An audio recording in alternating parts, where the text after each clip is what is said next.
Amongst the martyrs of Ashura, there was a black slave from Africa, whose name was Cevn ibn Huvey.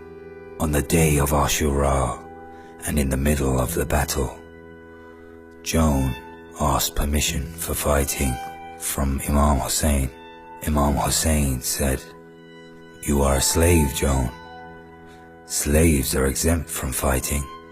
Cevn fell to Imam's feet and said, "Oh Master, it's not fair that I remain with you in times of comfort, but leave you in hard times. Though my smell is not good, and I am black in color, but I swear to God that I shall not part from you until my dark blood gets mixed with your red blood." Thus he obtained the permission and went into battle. After a valorous battle, he was martyred. Thus he joined the ranks of the thirsty martyrs of the desert of Ninova. At that moment, Imam Hussein came by him and said, "O God, enlighten his face and make his scent fragrant, and associate him with Muhammad and his progeny."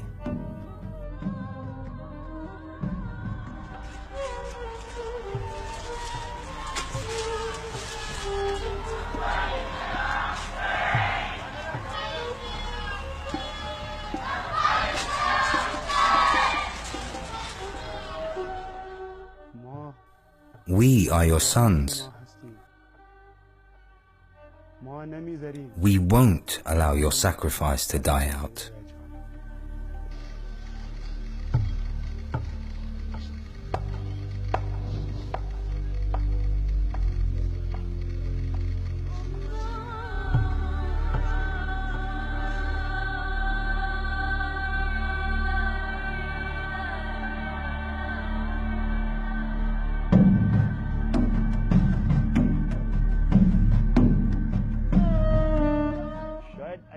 If somebody goes to Nigeria during the days of Ashura, they may think that they are in Kerbela.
In every city in Nigeria, there are some Shia who support or are students of Şeyh Zakzaki. In every city or in every area, they have a Husseiniya. Before Muharram, 2 to 3 days, sometimes 5 days before Muharram, they start preparing. When you reach our Husseiniya, you can tell from far that something is going on. This means that Muharram has arrived. You can tell from afar the flag of Ya Hussein, the flag of Ya Abul Fadl Abbas. You see the signs that Muharram has arrived. You don't have to look at the Husseiniya and its vicinity to know that Muharram has arrived. You can understand that it's Muharram just by looking at the Nigerian Shia themselves. Everything changes. Their clothes, their behavior, the way they talk, everything. When you see a Shia person in Nigeria, in Kaduna, there is no need to ask. You just understand that Ashura has arrived. They wear black clothes and they put up signs. They raise up flags and they put signs up such as Ya Hussein, Ya Shaheed, O Hussein, O Martyr. Basically, in those few days before Muharram, some of our shops and schools are shut. Everything is shut. And this means Ashura has arrived. If we didn't announce that it's Muharram, the Wahhabis would have done that for us. They would say to people, look at these Shias, their Muharram has arrived. Their innovation has now begun. They say things like this. They say their innovation, their bid'ah has begun. Their lies have begun. This is what they say. So even if we don't announce the arrival of Ashura, they will do it for us. From the first day, from the first night, the gatherings begin.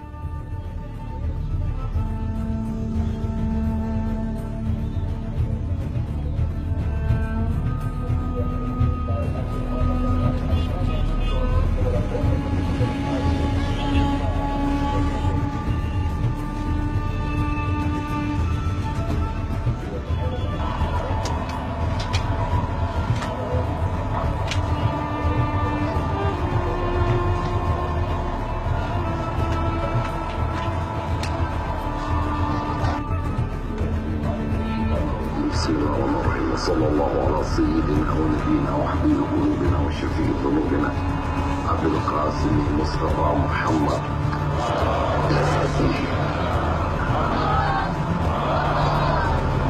وعلى آل الطيبين الطاهرين المعصومين سما بقية الله في أرض صاحب العصر والزمان اللهم الفداء. mun fara suratul ma'arij a wancan karon mun kawo in surayoyi dangane da sa'ala sa'ilin bi azabin waqi. In Nigeria, when people record these programs or speeches, it's because they've recently become a Shia and they want to know about Hussein and the infallible Imams. For this reason, they record these speeches. Maybe in Iran, the youth wait eagerly for the end of the speech and say that we've come only to beat our chests. But no, we're not like this. We're eager to listen to the speeches about Hussein. They want to hear about the virtues of the Ahlul Bayt. They want to hear about the oppression done upon the Ahlul Bayt. They have just started.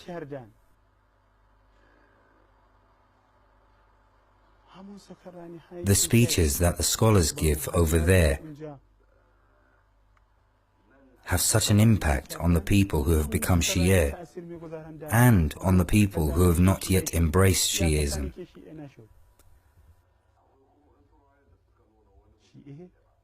The Shia benefit from these speeches, from the great scholars. This is because even now the Shia books have not been disseminated in Nigeria. It is possible to find a Shia in Nigeria who does not possess a Mafata Jinan, but is so dedicated and has so much belief in Hussein and the religion of the Ahlul Bayt that they will give their lives for Hussein. Yes, the people of Nigeria listen to the speeches of scholars more. In Nigeria, whenever Şeyh Zakzaki speaks about Ashura, the people come. Not only Shia come, even non-Shia, because Nigeria is a big country. It's not possible for everyone to come to Zaria. Because of this, you'll see people recording the speeches on their phones and other devices.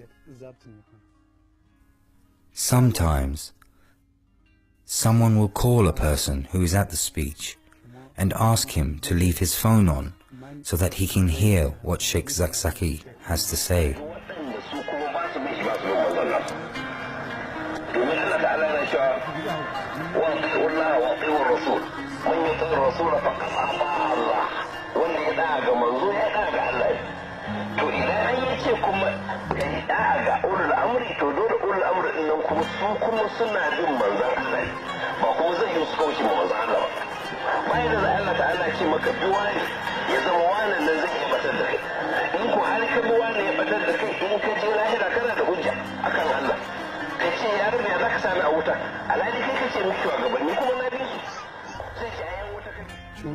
Everything about Ashura is new in Nigeria.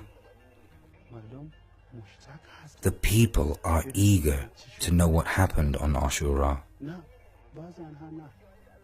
Some record it and take it back to the city from which they have come from, because they've come from places far and wide. Some have come to Zaria from 400 or even 1,000 kilometers away. Some even come from outside Nigeria. They stay in Zaria for 10 or 20 days, only for Muharram, because they believe that maybe Zaria can become like Kerbela.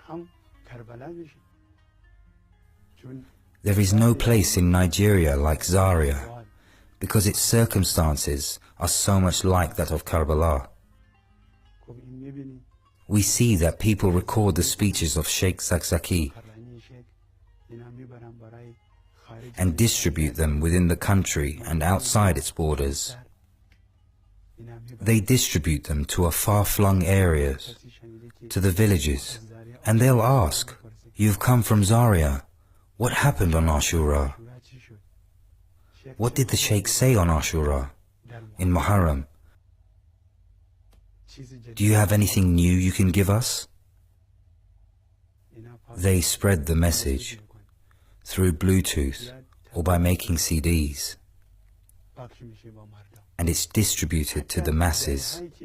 Even in towns where there isn't a single scholar,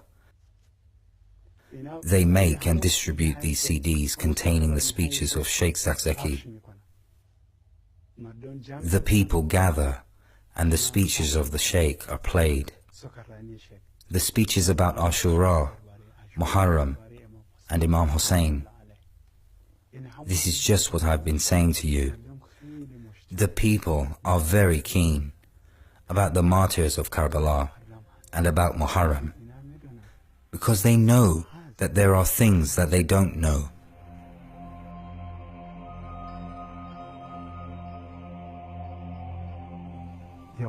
Slowly by slowly, these people come to commemorate the mourning.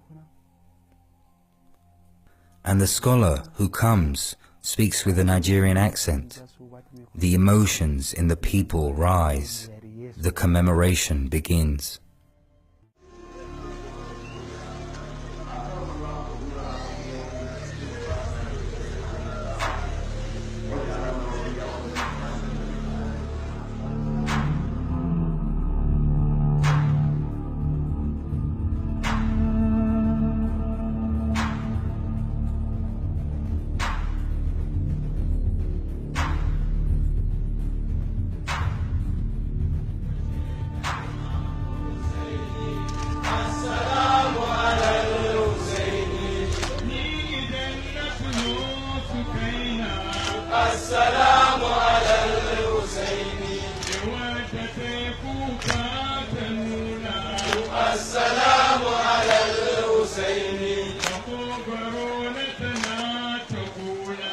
السلام على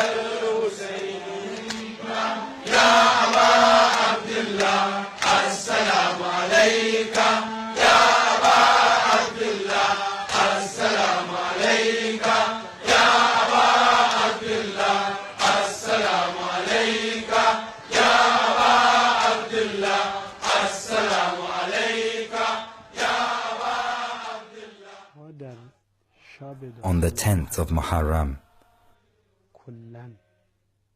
All of the areas in Nigeria with a Shia population are aware that tomorrow is the 10th of Muharram.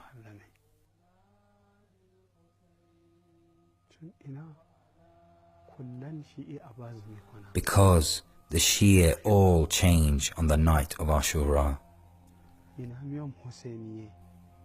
Everyone leaves their houses and goes to the Husayniyah.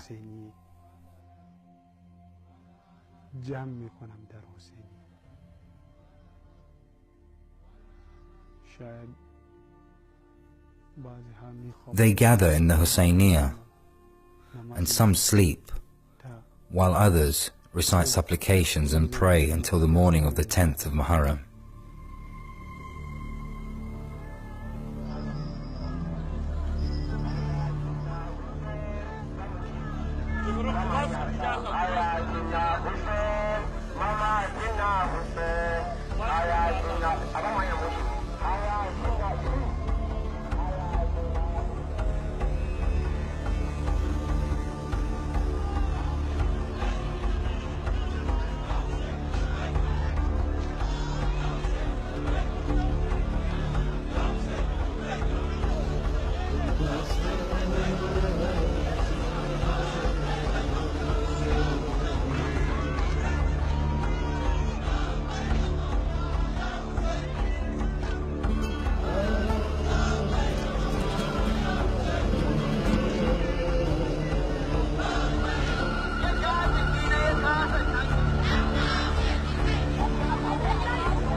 In the Ashura procession, we explain the events of Kerbela to the people.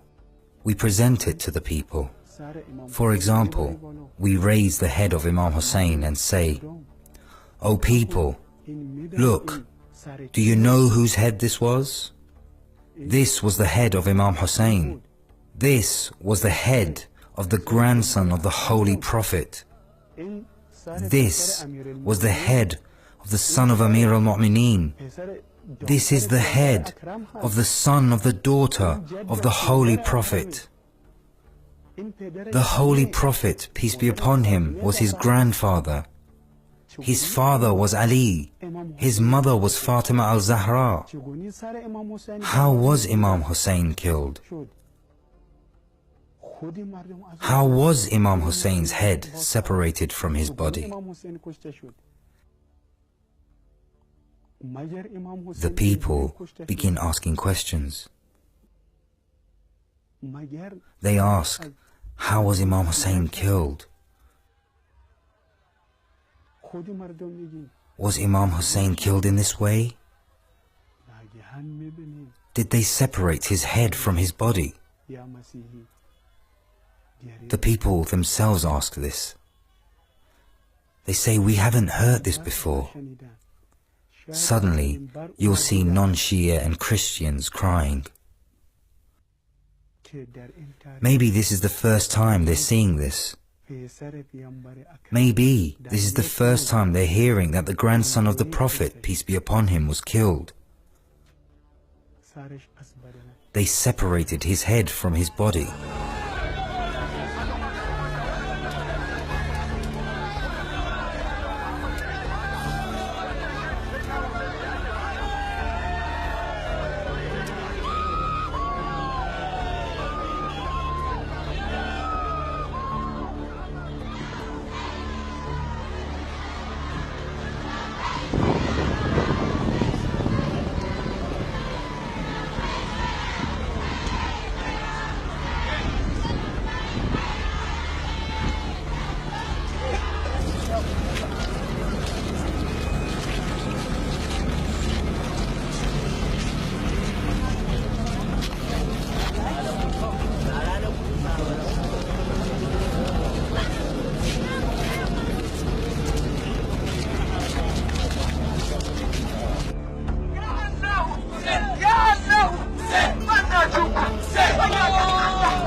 When you reach the end of the procession, around 5 to 10 kilometers,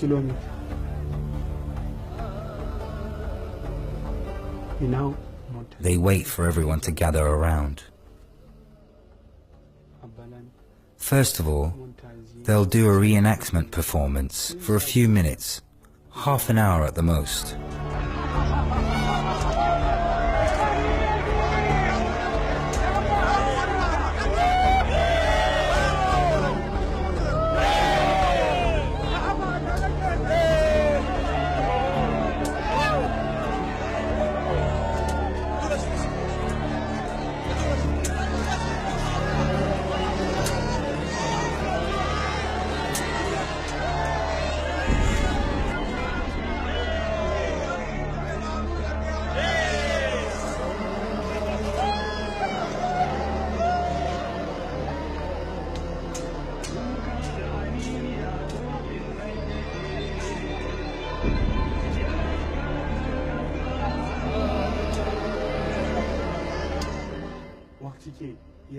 When the reenactment performance takes place, they find out what happened in Muharram, on Ashura.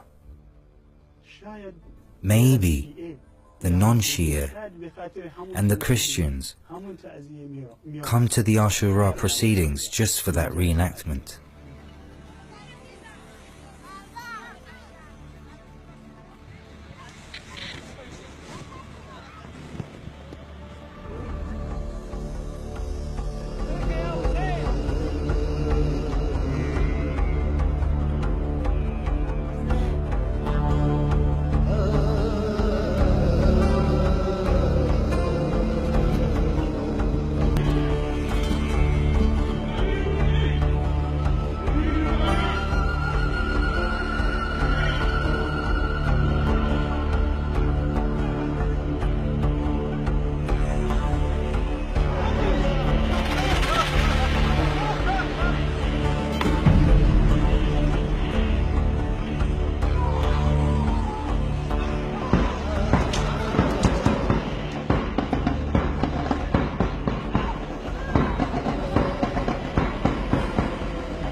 سینه تنگم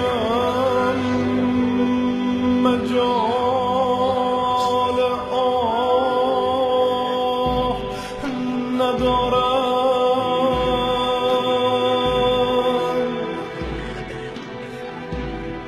جان به هوای لبست تو راه ندارم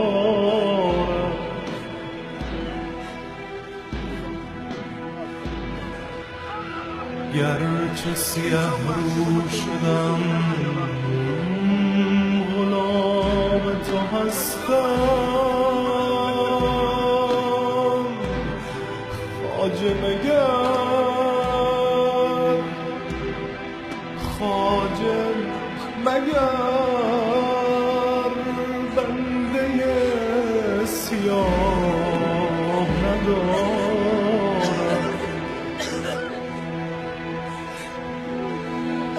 خوش دل از آنم که در پناه تو هستم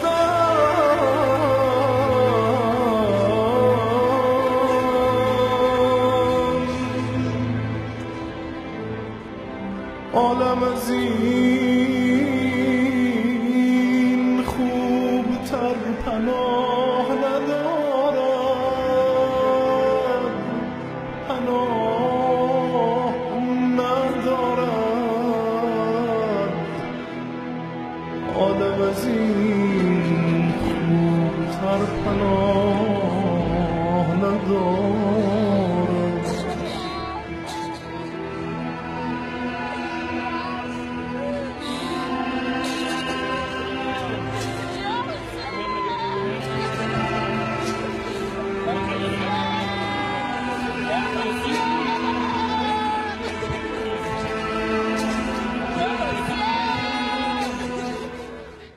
If somebody goes to Nigeria during Ashura, it's possible they may think that they are in Kerbela.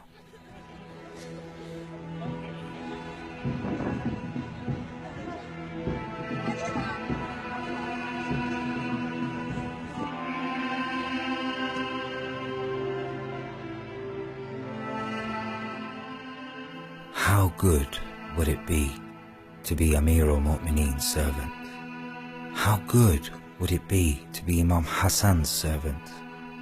How good would it to be Imam Hussein's servant? The personality, Joan, was a servant of theirs.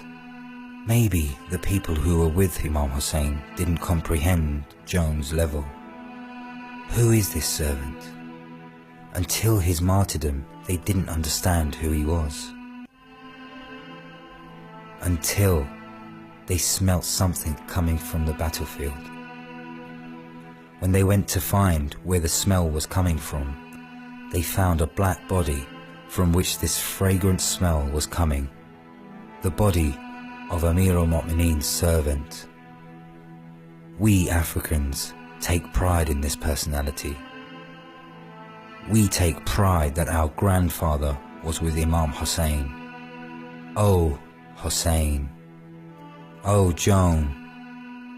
We wish we were with you, and thus we would have claimed a great victory.